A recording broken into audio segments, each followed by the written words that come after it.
In the spring of 1962, a single Acme Gridley 8-spindle automatic screw machine running on the floor of a Tier 1 supplier plant in Harvey, Illinois, completed one finished part every 3 seconds. Not every 3 minutes, every 3 seconds. By the end of a single 8-hour shift, that one machine had produced 9,600 precision-machined components, carburetor fittings, transmission shafts, hydraulic valve bodies, each held to tolerances measured in 10,000ths of an inch. The operator had not touched a cutting tool since the morning setup. He had watched. He had measured samples. He had listened. The machine had done everything else. A decade earlier, that same plant had employed 40 machinists running single-spindle lathes to produce what one Acme Gridley now produced alone. 40 skilled men, one machine. The math was not an argument. It was a verdict. But the real story of Acme Gridley is not the speed. It is the story of what happens when the fastest machine in the room cannot change fast enough. When the market moves, the orders shift, and the one thing a machine cannot do becomes the only thing that matters. Every week, we tell the stories of the American companies that built the machines the factory ran on, and what the market did to them. Like the video and subscribe if that history matters to you. This story begins not on a CNC screen, not in a Tokyo engineering office, but in Cleveland, Ohio in 1895, in a brick building on the banks of the Cuyahoga, where a group of American machinists decided to build a machine that thought in volume. Cleveland, Ohio in 1895 was not a quiet city. It was a city of iron and smoke and river barges moving pig iron from the Great Lakes docks to the foundries along the Cuyahoga Valley. The steel mills of Andrew Carnegie's empire ran day and night 40 miles to the east in Pittsburgh. The railroads needed parts. The new gaslight infrastructure needed fittings. The bicycle industry, America's first mass-produced consumer machine, needed precision-threaded components by the millions. An American industry had no fast way to make them. The single-spindle automatic screw machine existed. Brown and Sharp had refined it. New Britain Machine Company had built a market around it. A single-spindle automatic could produce a threaded shaft or a valve fitting without an operator touching a tool between cycles, but it produced one part at a time. One spindle, one cut sequence, one part, then the next. For an industry that needed millions of identical components per month, one part at a time was not a production method. It was a bottleneck wearing a machine's name.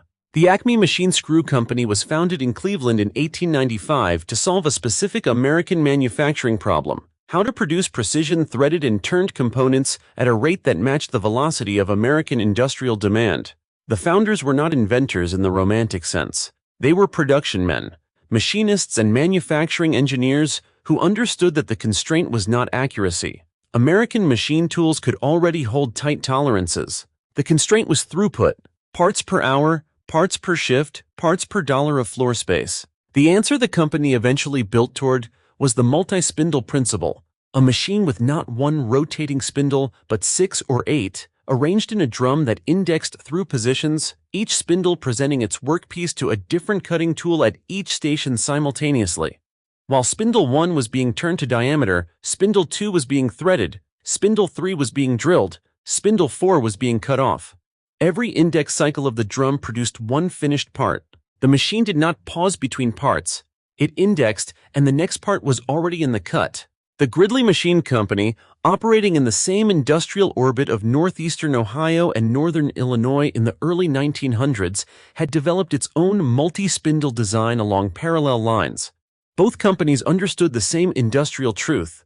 The future of American precision parts production was not faster single-spindle machines. It was more spindles running at the same time. By the early 1930s, the two companies had merged their engineering identities into what the American machine tool market knew as Acme Gridley, a name that appeared in the Thomas Register of American Manufacturers under the category of multi-spindle automatic screw machines and bar machines, and that appeared on the nameplates of machines installed in job shops, automotive supplier plants, and ordnance facilities from Ohio to California. The company's manufacturing operations consolidated in Harvey, Illinois, a South Chicago industrial suburb whose factory district ran along the Illinois Central Rail Corridor, close enough to Detroit's supply chain to move parts by rail in a day, close enough to Chicago's steel service centers to take bar stock delivery by morning and run finished components by afternoon. At peak, Acme Gridley employed more than 2,000 workers in Harvey. Its machines were sold through a national network of machine tool dealers who understood not just the equipment but the cam engineering, the proprietary knowledge of how to cut and grind the hardened steel cams that told each spindle what to do and when. A dealer who could not support the cam system could not support the machine. For 20 years, that knowledge lived inside the American dealer network and nowhere else. The first significant government contract came during the Second World War, when the U.S. War Production Board directed American machine tool builders to prioritize equipment capable of producing ordnance components at high volume. Acme Gridley machines qualified on every measure. They were fast, they were accurate, they ran unattended, and they could be tooled by a skilled cam grinder and setup man to produce any rotationally symmetric component the ordnance specification required. By 1945, Acme Gridley automatic screw machines were running in nearly every major American ammunition plant. They would not stop running for 30 years. To understand what Acme Gridley built at its peak, you have to stand next to one of these machines while it runs.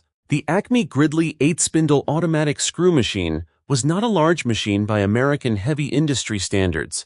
It occupied roughly the floor space of a full-size pickup truck. It stood chest-high to a tall man. It was painted the institutional gray-green that American machine tool builders used on production equipment from the 1940s through the 1970s, a color that said, without ambiguity, that this machine was not here to be admired. It was here to run. The heart of the machine was the spindle drum, a precision-machined cast-iron cylinder, roughly 18 inches in diameter, that rotated in fixed index steps. 8 spindles were mounted in the drum, equally spaced around its circumference. Each spindle held a length of bar stock. Solid round metal, typically cold-drawn steel or brass or aluminum, fed automatically through the spindle bore from a bar loader mounted at the rear of the machine. Each time the drum indexed, every spindle advanced one position. At each position, a different set of cutting tools engaged the workpiece simultaneously. Turn to diameter at station 1, drill the crosshole at station 2, thread the end at station 3, form the undercut at station 4. Part off the finished component at station 5. The remaining stations reset for the next cycle. Every index stroke produced one finished part. Every index stroke took between 2 and 6 seconds, depending on the part geometry and the material being cut. At a 3-second cycle, one Acme Gridley 8-spindle produced 1,200 parts per hour. Running 2 shifts, it produced 19,200 parts per day. Running 6 days per week, it produced more than 100,000 finished precision components per week. From a single machine, occupying the floor space of a pickup truck, monitored by one operator whose primary job was to measure samples, replenish bar stock, and listen for the sound that meant something had shifted. The American price in 1955 for a new Acme Gridley 8-spindle automatic, fully tooled for a customer's specific part, ran between $28,000 and $45,000 depending on configuration, roughly $320,000 to $510,000 in current dollars. The closest Japanese competitor in that year did not exist in the American market. The Swiss Beckler and the German Index offered multi-spindle designs, but neither matched Acme Gridley's throughput at the price point, and neither had a dealer network capable of supporting cam engineering in American production plants. The American moat was not the machine alone, it was the cam system. Every Acme Gridley ran on hardened steel cams, precision ground discs and cylinders whose profiles, cut by a skilled cam grinder working from a part print and a feed rate calculation, controlled the motion of every cutting tool at every station through every point in the cycle. The cam was the program. It was not stored on tape or punched card or magnetic drum. It was ground into steel, heat-treated to 60 Rockwell hardness, and mounted in the machine's camshaft. It did not crash. It did not lose its place in the program. It did not require a controller. It ran until the steel wore, which at production speeds meant years. A cam grinder who could read a part print, calculate the required cam rise and dwell angles, and grind a cam set that produced a correct part on the first trial was not a machinist. He was a specialist, trained over years, whose skill was not interchangeable with any other trade in the plant. The American machine tool dealer who employed 2 or 3 cam grinders on staff held a competitive position that no catalog price could undercut.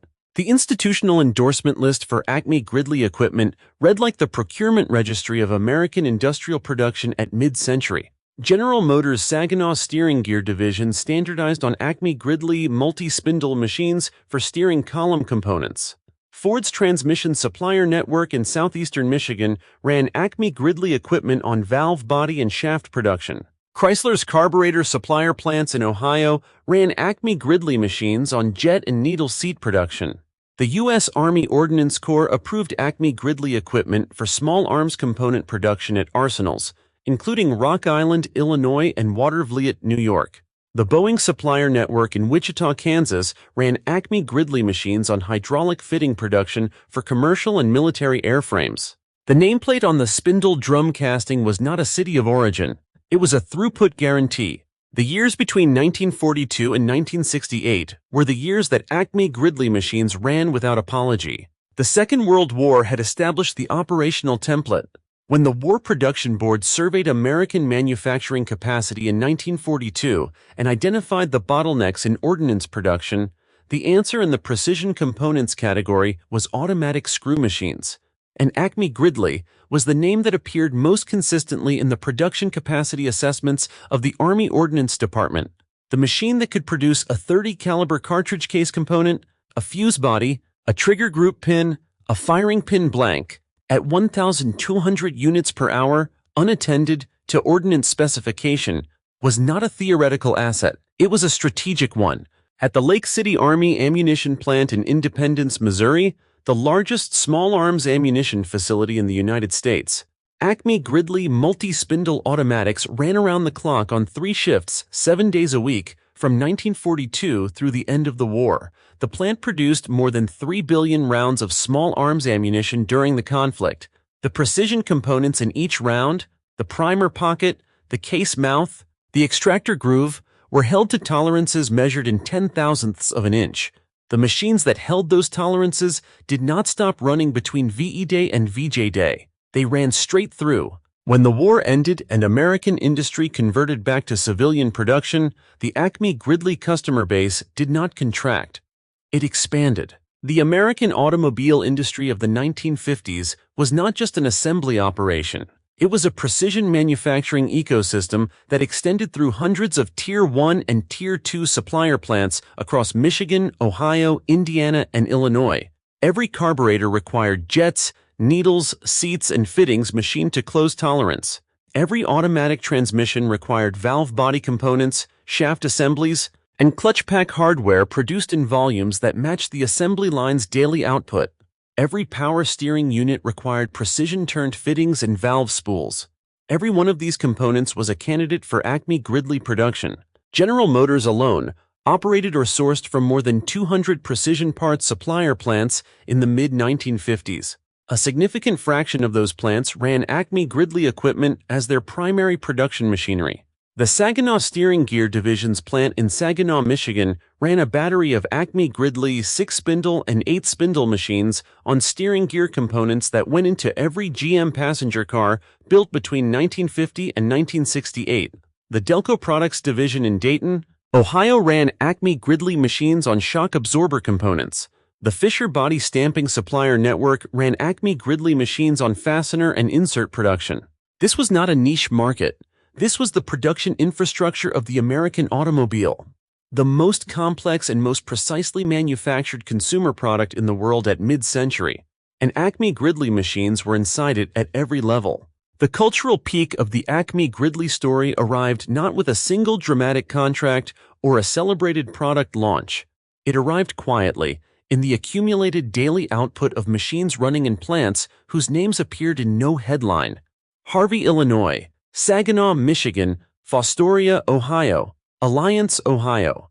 Plants whose production superintendents ordered Acme Gridley machines the way a carpenter orders a hammer, because it was the correct tool for the work, because it had always been the correct tool, and because nothing else on the market came close to what it could do at the price the production budget allowed. Every Cadillac DeVille assembled at the GM Fleetwood plant in Detroit in 1958 carried precision machined components produced on Acme Gridley automatic screw machines, the carburetor fittings, the power steering valve components, the transmission shaft assemblies.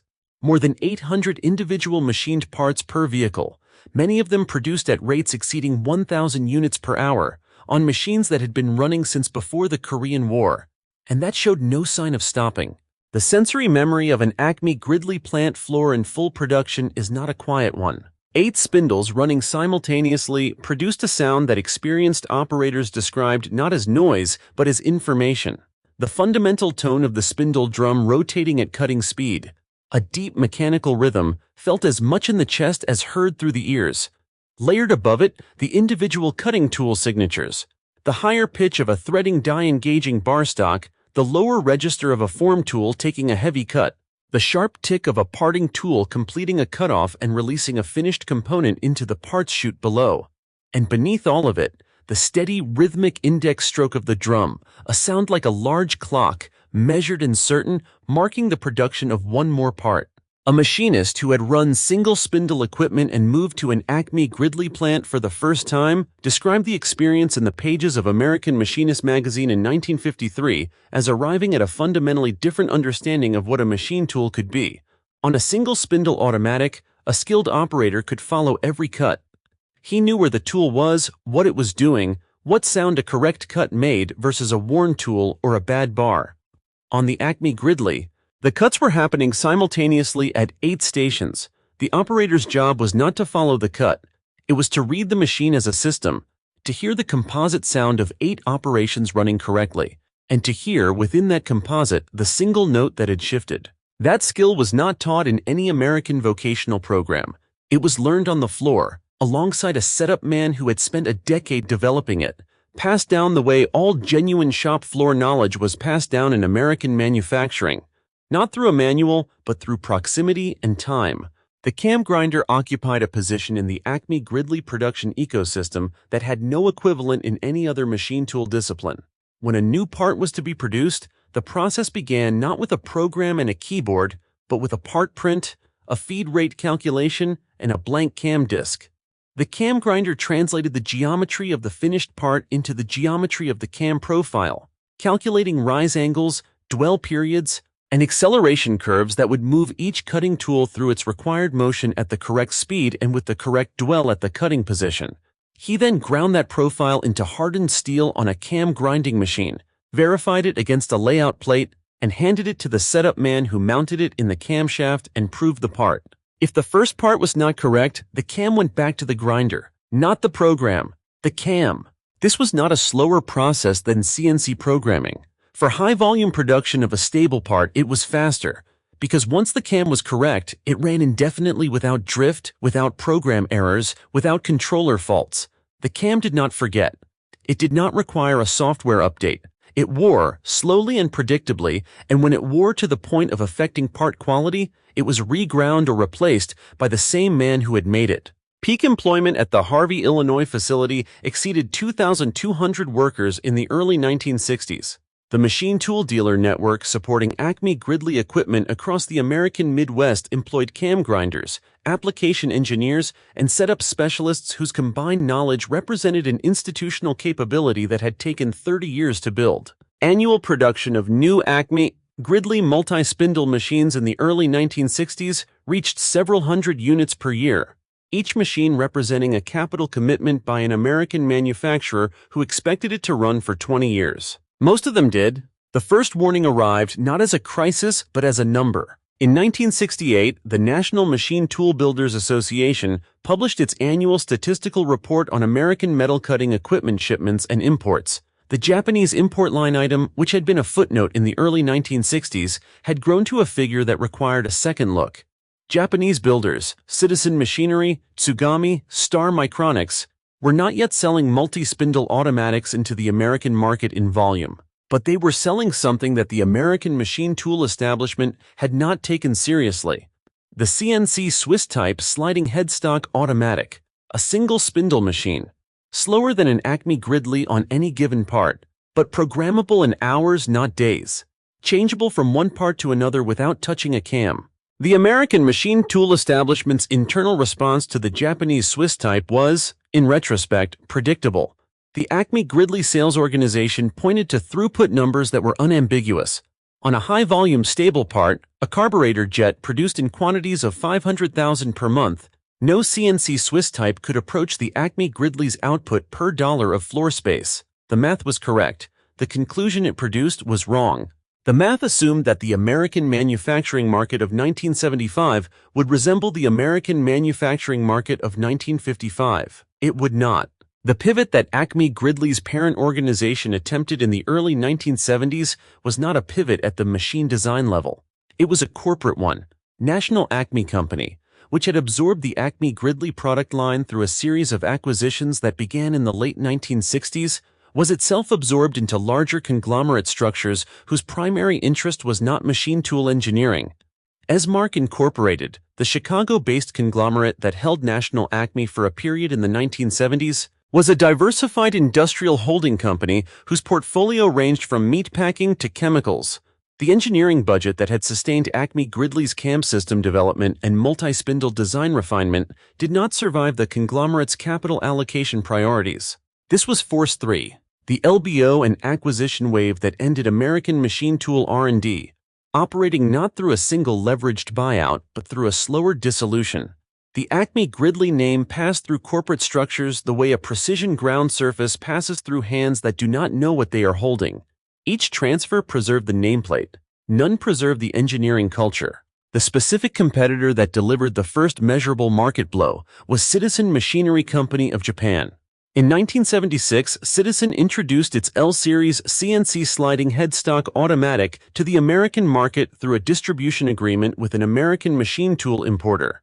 The Citizen L20, a single-spindle CNC Swiss type, capable of producing complex turned parts to tolerances competitive with Acme Gridley output, entered American job shops at a price of approximately $42,000. It could be retooled for a new part in under 2 hours. It ran on a FANUC controller that American shops were beginning to know from other Japanese equipment already on their floors. The job shop foreman who had bought Acme Gridley for volume production of stable automotive parts now faced a different calculation. His automotive customer was beginning to reduce order quantities. The big three were moving toward just-in-time procurement, smaller batches, more frequent changeovers, shorter production runs. The Acme Gridley's answer to a shorter production run was a day and a half of setup time. That answer was no longer acceptable. FAN 5B, 500 words. The collapse of American automotive procurement, Force 4, did not arrive as a single event. It arrived as a tide going out. General Motors' share of the American passenger car market fell from 46.3% in 1978 to 36.5% in 1982. Ford posted losses of $1.5 billion in 1980, the largest single-year loss in American corporate history to that point. Chrysler required a federal loan guarantee to avoid liquidation. The Tier 1 and Tier 2 supplier plants that had run Acme Gridley machines on Big 3 component contracts for 30 years watched their order volumes contract in ways that the machines on their floors were not designed to handle. A machine optimized for 500,000 units per month of a single component had no productive answer to an order for 80,000 units per month of that same component, because the setup cost did not change with the order size. The CAM investment, the tooling investment, the setup time, fixed. The volume, cut by 60%. The economics that had justified the Acme Gridley purchase in 1962 no longer existed in 1982. The Korean and Taiwanese builders arrived to collect what remained. Hanwha Machinery of South Korea entered the American multi-spindle market in the late 1980s, with CNC multi-spindle machines priced 40 to 50% below equivalent Japanese equipment.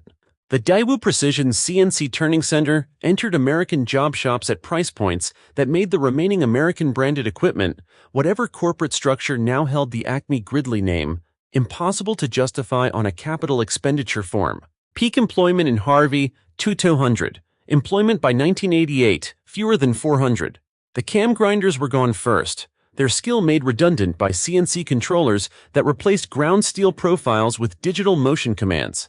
The application engineers followed. The dealer network that had sustained the CAM engineering knowledge base across 30 years of American production contracted to a handful of regional representatives selling used equipment and spare parts to plants still running machines built in the 1950s. The last new Acme Gridley multi-spindle automatic sold into the American market as an American-engineered product left the Harvey facility sometime in the mid-1980s. The precise date is not in the public record. It did not generate a press release. Annual American metal cutting machine tool shipments had peaked at $5.7 billion in 1980. By 1986, they had fallen to $1.9 billion. The voluntary restraint agreements that the Reagan administration negotiated with Japan and Taiwan in 1986 slowed the import advance. They did not reverse it. When the VRAs expired in 1991, Japanese and Korean builders re-entered without restriction. The name Acme Gridley survived on paper, held by successive corporate owners who understood its value as a brand in the used equipment market, where American job shops still running original machines needed parts, cams, and technical support that the new owners were not structured to provide. The machines outlasted the company. The machines outlasted the industry that built them. The machines outlasted the professional category of the men who ran them. The machines did not disappear. They are too heavy to disappear. An Acme Gridley 8-spindle automatic screw machine weighs between 8 and 12 tons, depending on configuration. It does not move easily. It does not fit in a dumpster.